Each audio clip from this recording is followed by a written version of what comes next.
don't know what to do. You know, living in a disease of addiction, or maybe she's not living in a disease of addiction, but's going through domestic violence, or just don't know what to do. What would you tell her? From what I've experienced myself, the first thing I had to do in my addiction, and because I've been through the addiction to domestic abuse and incarceration, and the first thing I had to do, I had to forgive myself. You have to forgive yourself. You can't ask everybody else to forgive you if you can't forgive yourself first. That's right. And you got to learn to love yourself again. That's right. And I do. I love myself. You know, I love being me. That's right. And but you got to have faith. You got to keep that faith, and you got to have hope. Because without faith and hope, there's nothing. Right. You know, you got to let go and let God, whoever your higher power is, you got to let go and let them take over, because somewhere down the line, you have made a lot of bad choices and a lot of bad decisions that, if you'd have let go and let God, it might have turned out differently. Mm-hmm. God spared me. Right. God saved my life. Yes. And for a reason. And I believe I have a very strong purpose in life. Amen. And everybody has a purpose in life. And that's what everybody needs to realize. You know, don't give up on yourself. Don't give up hope. You know, addiction is real, but I'm going to tell you, recovery is realer. That's right. You know, I have a beautiful life. Yes. I have a beautiful life. If I sat there in my addiction, I wouldn't be up here in Los Angeles, California right now, hanging out with all of y'all talking. That's you know, right. And I want to spread the word. Recovery is so real and it's so beautiful, and I love waking up, not getting high. Mm-hmm. I love being able to go to work and not having to be high just to function. Right. You know, if you need help, you know, ask somebody. If you want help, ask somebody. Right. You got to talk to somebody. You know, I have people inboxing me every day on Facebook. Okay. You're such an inspiration to me. I need to get into rehab. I've helped 3 of my friends get into rehab. Right. I've helped a very good friend of mine that was had addiction with alcohol, alcoholism, and he is sober. Right. Now he's got 90 days sober. Amen. You know, I help people. I go tell my stories. You know, everybody's story is gonna help somebody. I might save somebody's life. You might save somebody's life. They may save somebody's life. Mm-hmm. You know, but you got to ask for help. We have a mouthpiece for a reason. Mm-hmm. Use it. That's right. We have 2 ears and 1 mouth. Mm-hmm. You gotta listen more than you talk. Exactly. You gotta listen, because there's a lot of good word out there from recovering addicts, from, you know, go to church, whatever, however you look at might help you, that's where you need to go. But just sitting back and having a and I'm not trying to be mean or cruel to anybody, but sitting back having a self-pity party, because I did that for a long time. Mm-hmm. You can't have a self-pity party. Oh, poor me, you know. I put my butt where I was at, you know. Right. So I should be saying shame on me, not for me. Right. You know. And somebody, hey, I'm Lisa Chavers on Facebook. Okay. Request me as a friend. I'll talk to you any day. Right. I always post positive quotes. A lot of it's about addiction, and a lot of it's about just positivity. Okay. Because I don't allow negativity in my life. That's right. It has no place in my life. It can't. Mm-hmm. If you can't be positive in your life and positive with me, if you're positive on my Facebook, bloop, you're deleted. Because Right. I'm not going to have it in my life. I can't afford to. Right. You got to stay positive. Keep hope. Keep the faith. Stay prayed up. Ask for help. Well, you know what? Amen to you, girlfriend. She said she laid down the boundaries. You know what I'm saying?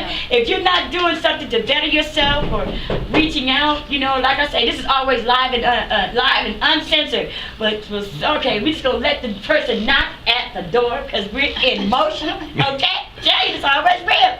You know, thanks for Dren and his HD. Oh my God, make sure you can right side now. You know, but I love how you just basically, and that's what recovery does, Lisa. It lets you stay boundaries, you know. I have like almost 10 years of sobriety. You know, my journey was basically like similar to yours, but a little bit worse. You know, people, you don't want to see me coming. I didn't like myself. I didn't like myself when I was under the influence. You know, and I always keep that woman in front of me. You know, I keep her in front of me because I don't want her. I don't. You know, because see, if I chose to go in that direction, I'm gonna hurt so many people. You know, worse more than I hurt myself. But I hurt so many people, and by me realizing that, you know, that allows me to stay right where it is, no matter what. You know, I don't care what it is. You know what I mean? I'm not gonna pick up. You know, you can talk the negative, you can do the positive thing, you do whatever the heck you want, long as Demetra, Dimples, don't pick up. You know, because she ain't nothing nice. And it's always a pleasure to meet you, and I wanted to extend my appreciation for you. When you first came, I was just showing you nothing but the kids, so that we could embrace that, because our children need us. This age and time, you know, our boys really need us, because look what they're talking about. They want to put homosexuality and all that old stuff into the kids as a subject, a school subject now. You know, what 5-year-old needs to know about what a homosexual looks like, or having sex in the butt and all of those stuff like that. You know, what Skylar needs to learn that. No, you know? When you're talking about kids, I'm gonna say this real quick. The last time my son seen me, I was in my addiction. You know, I probably didn't weigh 90 pounds soaking wet. You know, out there dressing like a hoochie nanny and just doing my thing. You know, and not giving two craps about nothing but myself. But I hated myself. I couldn't stand when I looked seen in the mirror. Oh, girl. And you know, and now looking around like, damn, I love me. Yeah, you better. I love me. Yes. No, you know, I'd rather be thicker than a snicker than just looking like a beanpole walking out there or whatever. But my son, when I seen my son the other night, for the first time in 4 years. That's right, you said that. Oh my He God. seen me with my weight on me. He seen me smiling. You know, he said, God, you look so different. He said, you look good, Mama. You know, and he hugged me. And that's the first hug that I've had from my son in my recovery.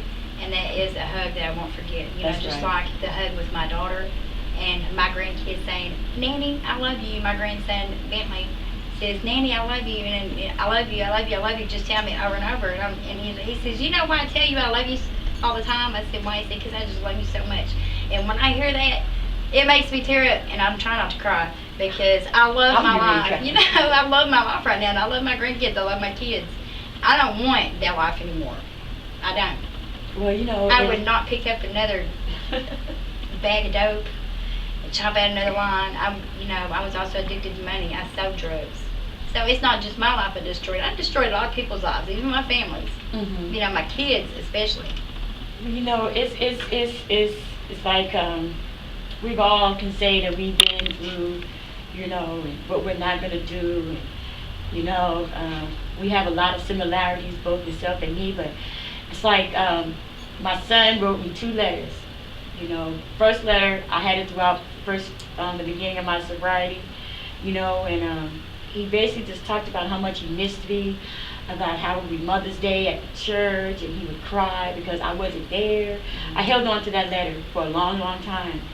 And then I have another letter, which I was just thinking about to get up and go get, but he spelled out the name, Demetra, you know, and he had acronyms on it. Demetra's for D is for dynamic, you know, E is for this and that, all the way down. And he called me his superhero, you know. He called me his superhero. That kryptonite can't even kill me. You know what I mean? You know, I mean, you know. So it's like when we talk about our children and we're in the recovery, you know, it's we've got to let go and let God. But I hold on to that, you know, that anger and pain. If I was to go back, that I would get to my kids, you know, because I believe that if I was to go back and I face my kids while in my addiction, first thing they would say, well, what happened, Mom? You know, and I can bring it all the way down from 5 to 10 to 20. And it all wouldn't make no sense, because they would look back at me and say, well, what about me, Mom? What about me? You know, didn't I mean something more to you than what you go back there? What about me, Mom? So that also keeps me, you know, right where I need to be. Because I don't want to be that 90-pound woman thinking that she's all right and all slick, sly, and slick. But you know, just to go up into go into any store, to go up into any stores and think that I could take something out. You know what I mean? I know, you know, the devastation alone. So I commend you on your strength. I commend you for your courage. I commend you for basically embracing that first unity with your son and not taking it all out there. You know, you're keeping it simple and you're embracing it only the way you know how. You know what I'm saying? Because this is going to be the beginning. You know, this is going to be the beginning, and trust me, all eyes will be on you. All eyes, just like all eyes are on me. We got to stay sober. We got to. It's not about us anymore. It's not about, oh, I dealt with this a long time ago, that long time ago. We're too old. I'm 51.